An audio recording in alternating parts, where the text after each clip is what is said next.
個荔枝做乜嘢去拉花、催花呢？我就嚟講講，即係講每一年個荔枝個營養都係公整，時整就出花頭先，個咧時腳個營養冇足，佢就出一萬。嗰個時候時整一見白點，你就噴嗰隻中濃泥拉花度上去，一包就係200克，對水400斤。做乜嘢講愛噴嘅呢？嘅因為呢，就係打個花拉齊整，到樣時呢殺花控花就好管理。做乜嘢年間呢？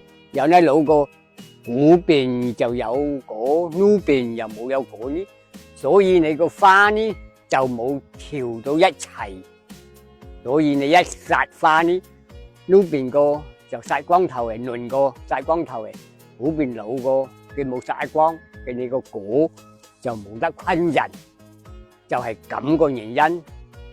嗰隻原因呢，就愛從嗰隻花期嗰啲見白點個時候呢，就愛噴嗰隻中濃泥拉花素，把佢調整1隻星期噴一次，就連續噴2次。